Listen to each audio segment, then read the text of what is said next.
आपण पाहतात Vidarbha Satyajit live news. आमचे मुख्य संपादक उद्धव फंगाळ यांनी दिलेल्या माहितीनुसार इमारत बांधकाम कामगार मंडळाच्या वतीने आमदार संजय रायमुलकर यांच्या हस्ते 6 ऑक्टोबर रोजी मेहकर तालुक्यातील नोंदणीकृत बांधकाम कामगारांना किटचे वाटप करण्यात आले। बायपासवरील वृंदावन येथे कार्यक्रमाचे आयोजन करण्यात आले होते।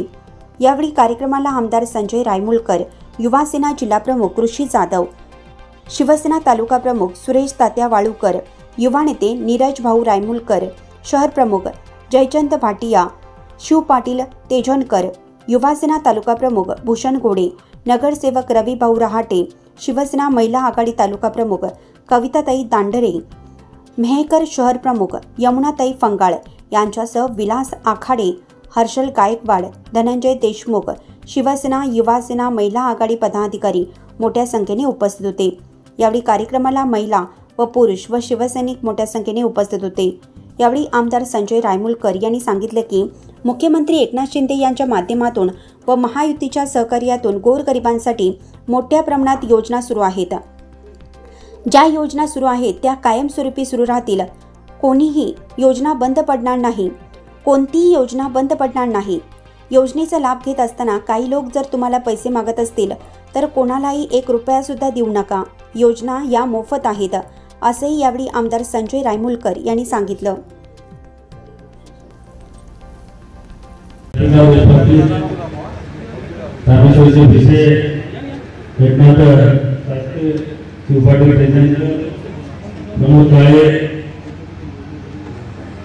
युवा सेनेचे तालुका प्रमुख भूषण गोडे, रवी रहाटे, नीरज भाऊ रायमुलकर, सर्व युवा सेनेचे सर्व सन्माननीय पदाधिकारी, कामगार मंडळाचे अधिकारी, त्यांचे सर्व सहकारी आणि ज्या युवकांनी हा कार्यक्रम या ठिकाणी घेऊन आणला गेल्या 2 दिवसापासून आपला कामगार मंडळाचा कार्यक्रम आपण एकत्रित ठेवला आणि त्याच्यामध्ये आता आपल्याला 500 लाभार्थ्यांना आपण या ठिकाणी किटचे वाटप करणार आहोत।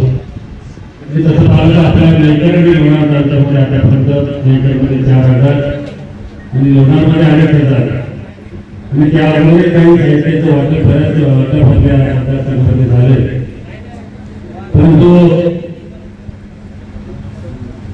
हे वाटप करत असताना लाभार्थ्याला लाभ देत असताना ते कामगार मंडळाची नोंदणी झाल्यानंतर अनेक त्याच्यामध्ये उपक्रम आपल्या किटच्या फक्त हा कार्यक्रम मर्यादित नाही। शालेय शिक्षणापासून आपल्या आपल्याला शिक्षणातील डिलिव्हरी संदर्भात अनेक आपल्या आधारात त्या योजना जे काही कामगार मंडळाचं कार्ड आपल्याला ठिकाणी मिळणार आहे त्याचे फायदे भविष्यामध्ये शिक्षणासाठी आयोजनासाठी या मंडळाच्या सदस्याच्या माध्यमातून त्यांना लाभ या ठिकाणी मिळणार आहे। कुठेतरी जास्तीत जास्त आपल्या मतदारसंघातले लाभार्थी आपल्या ठिकाणी निवडले गेले पाहिजे।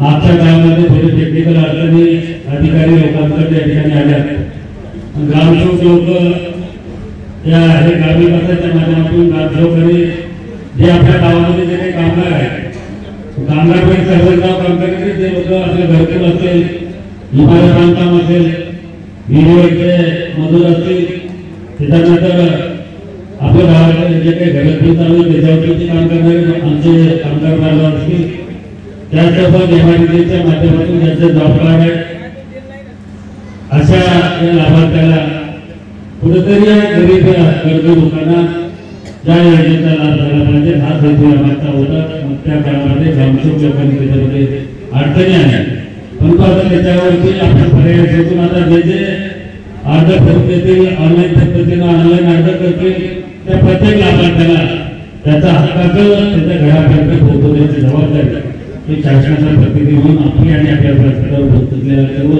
मानव मंडळीची याच्याकडे आहे। परंतु त्याच्यामध्ये मागच्या अडचणी आल्या, कुठेतरी बाहेरच्या लोक एका ठिकाणी सर्वे करतात 2-3 हजार रुपये आपल्या लाभार्थ्यांकडे घेतले जातात। की हात जोडून नम्रपणे सर्वांना विनंती करतो, मग घरकुल असेल, विहिरी असतील, जे वैयक्तिक लाभाच्या योजना असतील, याच्यानंतर तुम्हाला जर कोणी उठत असेल तर त्याला अगोदर पकडून ठेवा, आम्हाला बंद करा, त्याचा बंदोबस्त कसा करायचा आम्ही करू। की आपला प्रश्न मी माझ्या मराठी भाषेत प्युअर मराठी भाषेत हयामाला पैसा आपला नाही, हा कष्टाचा घामाचा पैसा आणि हे जर असे उपयोग येऊन तुम्हाला कोणी लुटत असेल तर त्याचे कपडे काढायचे काम आता भविष्यामध्ये आपल्याला करावं लागणार आहे आणि त्याच्यासाठी तुमची माल आता बऱ्याच काम कोणाला वाटतं आपल्याला 10,000चे भांडे घ्यायचे, 2 जे काही किंमत भांडे भेटतात आपल्याला 3,000 रुपये खर्चाला चालतो हे आपण कोणी पैसा नाही हे तर कष्टाचे घामाचे ना तुम्ही उत्तूर देता त्याच्यामुळे तुम्ही वेगवेगळ्या सांगितलं आपल्याला बरोबर नाही काल परवा आपण एक जण आमच्याकडे तक्रार केली तो पकडून आणला पोलीस स्टेशनमध्ये दिवसभर ठेवला आणि आपल्याच काय करायची शिफारस करून बोलता आपल्या जवळ जायचं म्हणजे आपल्या पैशाने आपल्या लोकांना काही किंमत म्हणजे आपल्या लोकांना काही किंमत नाही तसं पाहिलं आपल्याला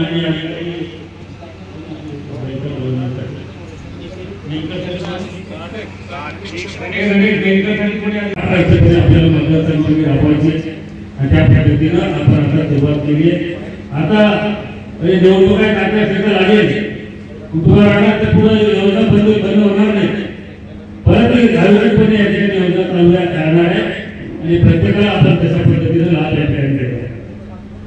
दुसरी गोष्ट परत आपल्या शैक्षणिक मार्गाचा महत्वाचा दिवाळ्याचा आणि मागच्या काळामध्ये तुम्ही पाहिलं असेल की आपण माननीय आपले केंद्रीय मंत्री नामदार प्रतापरावजी दादा कृषी मंत्री धनंजय मुंडे आणि जिल्ह्यातले सर्व आमदारांनी आणि शैक्षणिक मार्गाचा विकास संदर्भाचा विषय शासन दरबारी लावला होता. आपल्या मतदारसंघातले 44,000 मंजूर केले होते त्यांना तर विजेचे पैसे भेटणार होते परंतु 56,000 आपल्या शेतकऱ्याचे नामंजूर केले होते तेही क्लेम आपण मंजूर करून घेतलेले आहेत आणि भविष्यामध्ये शैक्षणिक मार्गाला त्याचे पैसे आपल्या अकाउंटला आता पडायला सुरुवात झाली आहे. कृपा करून कोणाला जास्त अडचण आली तर आमच्याशी संपर्क करा. कोणाला पैसे द्यायची आवश्यकता नाही, कोणाला जास्त भटका लावायची आवश्यकता नाही. हे तुमचं आहे, तुमच्यापर्यंत या ठिकाणी पोहोचणार. तो त्याच्यामध्ये काही शैक्षणिक मार्गाने तक्रारी केल्याच नाही. आता एखादा आपण सर्व या ठिकाणी 4 व्हीलर 2 व्हीलरचे मालक आहात. आपण आता मोटरसायकलचा जर विमा काढला त्या विम्याचा क्लेम 1 वर्षापर्यंत क्लेम झाला, 1 वर्षाचा विमा काढला त्याचं काही नुकसान झालं तर आपण क्लेम केला तर पैसे भेटतात. तसंच आहे जर विमा काढला शेतीचा तर आपण क्लेम केला तर पैसे भेटतात. म्हणून तेही आता आपल्या शैक्षणिक बांधवाला विम्याचे पैसे भेटणार आहेत, PM किसान CM किसानचे पैसे भेटणार आहेत. त्यानंतर आपल्या जे काही दुष्काळ अतिवृष्टी झाली, गारपीट झाली, काही पावसाचा खंड पडला त्याचे पैसे शैक्षणिक बांधवाच्या अकाउंटला पडायला या ठिकाणी सुरुवात झाली. पडले नाही पडले असतील काही नाही बरे पडले ना. हे शक्य झालं असलं तर माननीय एकनाथ शिंदे साहेबांवर एवढे पैसे आपल्याला या ठिकाणी पडायला म्हणजे आपल्या अकाउंटला पडले आणि सदैव जनतेच्या सेवेमध्ये तत्पर राहणार, सदैव जनतेच्या कामासाठी रस्त्यावरती फिरणारा, रस्त्यावर राहणारा मुख्यमंत्री महाराष्ट्राच्या जनतेची भाषांनी सांगितली. महाराष्ट्राच्या इतिहासामध्ये या अगोदरही असा मुख्यमंत्री कधी झाला नाही आणि भविष्यातही अशा प्रकारचा मुख्यमंत्री या राज्यामध्ये होऊ नये असं एक नेतृत्व, चांगलं नेतृत्व आपल्याला शिंदे साहेबांच्या रूपाने या ठिकाणी करायचं. म्हणून आपण सर्वांनी कुठल्याही गोष्टीच्या कुठल्याही आठवणी विश्वास ठेवू नका. आणि काही लोक तुम्हाला माहिती आपल्या मतदारसंघात सवय झालेली आहे आंदोलन करायचे, नाटक करायचे, विम्याच्या ऑफिसमध्ये जायचं. आता विमा काही का हटकेवर गेल्या काम अकाउंटमध्ये पडत नाही, सर्वे करावं लागतं, फिरावं लागतं, शेतात जावं लागतं, त्याचे पंचनामे करावं लागतात, पंचनामे करून तहसीलला अहवाल द्यावा लागतो, तहसील नंतर जिल्हा स्तरावरती जातं, जिल्हा स्तरावरती विभागीय स्तरावर जातो, नंतर शासनाकडे जातो, शासनाकडे गेल्यानंतर राज्यामध्ये जे काही नुकसान झालं त्याचे सर्व अहवाल राज्याला बोलावा लागतो. कृषी विभाग त्या संदर्भातील सर्व आणि विमा कंपन्या सर्व गोष्टी त्याची माहिती घेऊन राज्यामध्ये आमच्या परिवाराचं किती नुकसान झालं आणि त्याला किती नुकसानीची भरपाई आपल्याला द्यावं लागेल म्हणजे सर्व आकडा काढल्यानंतर जे काही आपले विधानसभेचे अधिवेशन होतात तुम्ही काही मला असं फुकटच पाठवलं नाही. मतदार विधानसभेत निवडून काम करायला पाठवलं ना, कधी तर हे कार्यक्रमासाठी पाठवलं, पण तुमचे जे काही प्रश्न असतील त्या सभागृहामध्ये आम्ही मांडतो. आपल्या राज्याचा जे 3-4 महिन्याच्या टप्प्यात जे काही अधिवेशन होतात, पावसाळी, उन्हाळी, हिवाळी जे काही अधिवेशन होतं त्या अधिवेशनाच्या काळामध्ये जे जे काही नैसर्गिक आपत्ती आपल्या राज्यावरती येतात, शेतकऱ्यावरती येतात, आपल्या जनतेवरती नैसर्गिक आपत्ती येतात, त्या आपत्तीचं भरपाई म्हणून आपल्याला काय द्यावं लागणार आहे ते आकडे काढल्यानंतर त्या अधिवेशनामध्ये ते बिल मंजूर करून घ्यावं लागतं, पैसा उपलब्ध करावा लागतो. आणि इतर म्हणजे पैसा काय आपल्याला शासनाचे नुकसान झालेले भेटत नाही, ते पैसे आपल्याला विधानसभेमध्ये मंजूर करून गावातही आपल्याला घरकुल असेल, विहिरीचा लाभार्थी असेल, त्यानंतर घरकुल, विहीर आणि कोठे हे जे काही लाभार्थी आपल्या ग्रामसभेतून आपल्या पंचायत पाठवले जातात, कुठल्या योजनेसाठी एक रुपया लागत नाही. जेणेकरून घेतला तर मला मंगळपूर त्याचा समाचार घ्या, कारण की असे धंदे आणि असं आता एखादी विहीर आपल्या 5 लाखाची झाली त्याचं हिशेब आपण सरकारकडे वाढवून येतं. काही लोकांना आम्हाला अशी माहिती 50-50,000 आणि आपण जे ग्रामसभेत नाव असेल एखादी लोकांची जबाबदारी आहे. आणि आपण आता लोणारही असेच आता जसा आता मेकरला कॅम्प घेतला तसाच कॅम्प लोणारमध्ये भगवान आता उद्याचा कार्यक्रम संपल्यानंतर आपण तो कॅम्प लावू. आणि जे काही लाभार्थी येतील बऱ्याच ठिकाणी ग्रामपंचायतमध्ये आपण लाभार्थ्यांचे अर्ज भरून घेतले, त्याचे ऑनलाईन केले. काही बरेच आता ऑनलाईन झालेले देशमुख साहेब जे आता ऑनलाईन झाले असतील ते ज्या लोकांना मिळले 1,500 2,000 दे. आणि आमचा जे बरे लोक असतात ते परवानगी हजार 10,000 भेटतात, त्याच्यामुळे या लोकांनी दुर्लक्ष आम्हाला सांगितलं झाल्या. आणि दुसरीकडं कुठल्याच प्रकारच्या अडचणी जिल्ह्यात अजिबात आली ती या सर्व अडचणी या लोकांना लाभ देताना यायला नको, कुठल्याच लाभार्थ्याला निवडण्यात यायला नको, याची काळजी आपण घ्यावी. तक्रारी आल्या तर आपण तो त्याच्यावरती शासनाच्या पुढे राखून घालून त्याला हात टाकण्याकडे काम देशमुख काहीतरी करावं. आणि असं कोणी त्याची गैरसोय करू नका, एवढी माझी महत्वाची सूचना तुम्हाला ठिकाणी राहील. म्हणून जास्त न बोलता आपण सर्व म्हणजे आता इथे जे काही लाभार्थी याचे आपण सर्वांना माहिती आहे, आपले शिक्षणाचे पदाधिकारी असतील प्रामाणिकपणे तुम्हाला सर्वांना दैवत मानणं आमच्यासाठी आपल्या प्रजातांत्रिक जनताच दैवत. तुम्हाला जे काही पाहिजे आमच्यापेक्षा आम्हाला काय पाहिजे, तुम्हाला आमच्याकडे काय अपेक्षा आहे हे प्रामाणिकपणे आतापर्यंत जसं आपण करत आलोय.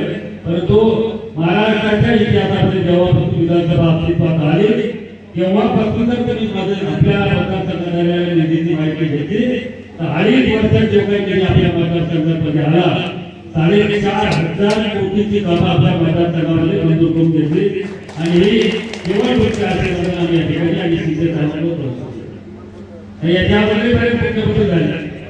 मागच्या 2.5 वर्षाचे अनुभव तुम्ही पाहिला, घरामध्ये बसून लोकांच्या अडचणी सोडवल्या जात नाही, ऑनलाईन अडचणी सोडवल्या जात नाही, लोकांच्या सुखदुःखात जावं लागतं, लोकांच्या अडचणी जाणून घ्यावं लागतं. तुझ्या दुःखाची घटना घडली तर आमच्या परिवारातले लोक समजून आपण ट्रान्सफर करण्यासाठी जातो. आता इथे फरक, आता जरा निवडणुकीचा काळ येतात, भेटतात, बाहेरून आलेले येतात, सांगतात तुम्हाला आम्ही हे करू ते करू, आम्ही केलं नाही. काल परवा आता आपल्या तासायचं बोलायला हरकत नाही, काल परवा एक मोर्चा झाला. जर आपल्या शैक्षणिक भागामध्ये आपण स्वतःच्या अकाउंटमध्ये स्टेटमेंट काढलंय आहे तर कुठला प्रकार निघायचे तुम्हाला आला सीएमचा आला का सीएमचा आला, गार्मेंट आला का, हे आपल्या विम्याचे पैसे आले हे आपल्याला मिळणार नाही. सिलेंडर आमच्या पहिल्या योजनेसाठी 3 सिलेंडर आणि सिलेंडर निर्णय घेतात. लाडक्या बहिणीच्या बाबतीमध्ये तर जिल्ह्यामध्ये सर्वात जास्त लाडक्या बहिणीच्या अर्ज कुठं मंजूर झाले तर आपल्या मतदारसंघात 1.25 लाख महिला बहिणीला त्या ठिकाणी त्यांच्या लाडक्या बहिणीच्या अर्ज मंजूर करून आम्ही घेतले आणि त्यांच्या अकाउंटला पैसे पडणं सुरू झाले. इथं पडले आले बरोबर आले. आणि तुमचा भाऊ म्हणून तुम्हाला मी चर्चेने वर्तन देतो की आता हे जे काही बाजार मुलगी आपल्या मतदारसंघामध्ये फिरत आहेत, कुठेतरी निवडणुकीपुरती योजना सुरू राहणार आहे आता सांगतात. कृपा पण त्या गोष्टीवरती विश्वास ठेवू नका. 100% योजना आयोजनपणे चालू भविष्यामध्ये होणार आहे. आता ती नंतर 2 होती, 2.5 होती, 3 होती. जशी जिल्हा योजना आहे त्याच्याच पद्धतीने ही योजना या लाडक्या बहिणीसाठी या ठिकाणी सुरू राहणार. काळजी करायला आता आमच्या लाडक्या बहिणीला किंवा पैसे मागायचे काम करणार नाही. तुम्हाला हक्काचा आणि तुमच्या अधिकाराचे पैसे तुमच्या अकाउंटला या ठिकाणी पडणं सुरू झाले. तुम्ही हसायला लागले. तुम्ही जर एखाद्या माणसाच्या बहिणीला 1000 रुपये 100 रुपये मागितले 50 रुपये चांगले धोरणात्मक निर्णय या सरकारच्या माध्यमातून घेतले. एडीआरएफचे दिवस बदलले. आपल्या शेतकऱ्याला अतिवृष्टी दुष्काळ नुकसान झालं तर मागच्या सरकारच्या काळामध्ये 5,500 रुपये हेक्टरी भेटायचे. तो निर्णय आपण बदलून दिला. 5,500च्या ठिकाणी 13,500 हेक्टरची 13,500 करून मागच्या सरकारने 2 हेक्टरपर्यंत 5,500 11,000 रुपये भेटायचे. आपण ते एका हेक्टरला 13,500 करून 3 हेक्टरपर्यंत ते मुदत वाढवण्याचं काम माननीय शिंदे साहेबांनी केलं. त्यानंतर आपल्या एसटी महामंडळामध्ये महिला बहिणींना 50% सवलत दिली. शिंदे साहेब सांगत होते की आम्हाला अधिकारी लोक म्हणायचे साहेब काय डोकं फिरलं तर काय कळत नाही. पहिले ते एसटी घाट्यात आहे आणि त्याच्यात जर तुम्ही आता जर 50% सवलत दिली तर ही एसटी आपल्याला बंद करावं लागणार आहे. परंतु तो निर्णय इतका यशस्वी झाला की घाट्यात चाललेली एसटी आता केवळ आमच्या माता बहिणीमुळे नफ्यात आली आणि भविष्यामध्ये एसटीचे रूप बदलताना आणि भविष्यामध्ये आपल्या परंपरा नवीन काही एसटी आपल्याकडे येणार आहे आणि भविष्यामध्ये कायमस्वरूपी आपल्या गळवण्याच्या माध्यमातून तोही निर्णय मान्य एकनाथ शिंदे साहेबांनी या ठिकाणी आपल्या एकनाथ शिंदे साहेब देवेंद्र भाऊ असतील आणि दादा पवार साहेब असतील त्यांनी एक चांगला निर्णय आपला घेऊन आपल्याला सिंचन असेल रस्ते असेल आणि कामं आपण मंजूर करून घेतले. त्याला टेंडर प्रोसेस कामं करण्याच्या अडचणी मात्र तुम्ही सर्व गावामध्ये जाणीव केलेली आहे. कुठेही आपल्या गावामध्ये शासकीय काम होत असताना खरं त्या कामाबद्दलची माहिती घेऊन आणि तुमच्या जागी काम करतोय ठेकेदारासाठी काम करताय. गावात एखादं काम होत असतील गावामध्ये ते कामं सुरू होत असतील तर ते कामात तुम्ही लक्ष ठेवून चांगल्या पद्धतीने करून घेण्याची जबाबदारी ठेकेदार जवळला नाही. आम्हाला तुम्ही जवळचे ठेकेदार जाईल येईल काम करेल काम करून देऊन जाईल आणि ते झालेलं काम जर चुकीचं झालं तर तुम्हाला भविष्यामध्ये त्या कामाच्या चुकीच्या कामाला अडचणी निर्माण होतात. कुठलंही शासकीय काम गावात सुरू होत असताना कुठल्या प्रकारची कोणाची काही करायची ते कामामध्ये स्वतः लक्ष घालून ते काम वेळी त्या ठिकाणी थांबवणं आणि वरिष्ठांपर्यंत तक्रार करणं हे तुम्ही केलं पाहिजे आणि त्या माध्यमातून भविष्यामध्ये आपले चांगले काम या ठिकाणी होतील. या सर्व गोष्टीचा विचार करा. आमच्यावरती डोळे झाकून आपण सर्वजण या ठिकाणी प्रेम करता. मागच्या जे काय झालं काही कळलं नाही आम्हाला तुम्हाला. सर्व वाचकांना कळवण्यात अत्यानंद होत आहे की साई दैनिक, साई संध्या, दैनिक विदर्भ सत्यजित हे दोन्ही वर्तमानपत्र ई पेपरच्या माध्यमातून सामाजिक, शैक्षणिक, सांस्कृतिक, साहित्यिक, आध्यात्मिक, राजकीय, शासकीय, प्रशासकीय, खेळ, कला, क्रीडा अशा विविध क्षेत्रातील घडामोडींसोबत सर्वसामान्य, कष्टकरी, शेतकरी, व्यावसायिक, नोकरदार अशा विविध जनमानसांच्या समस्यांच्या बातम्या प्रकाशित करून शासनापर्यंत पोहोचवण्याचं अविरत काम सातत्याने करत आहे. आपल्या या प्रसार माध्यमांना महाराष्ट्र राज्याच्या कानाकोपऱ्यातून उत्तमरित्या चांगला प्रतिसाद मिळत आहे. कविता, लेख, धार्मिक साहित्य यांच्या माध्यमातून देखील धार्मिक संस्कृतीचं जतन केलं जात आहे. वाचकांकडून चांगला प्रतिसाद मिळत असून याचबरोबर दैनिक Vidarbha Satyajit YouTube news channel व दैनिक विदर्भ सत्यजित न्यूज पोर्टल हे प्रसार माध्यम सुद्धा सुरू आहे. हे सर्व समस्त वाचक, जाहिरातदार, बंधू भगिनी आणि आमचे प्रतिनिधी व संपादक मंडळाच्या सहकार्यामुळे शक्य होत आहे. वाचकांकडून मिळत असलेल्या उत्तमरित्या प्रतिसादाबद्दल संपादक मंडळ आपले आभारी आहे. बातम्या व जाहिरातीसाठी संपर्क संपादक उद्धव फंगाळ, मोबाईल नंबर 95 11 44 61 11.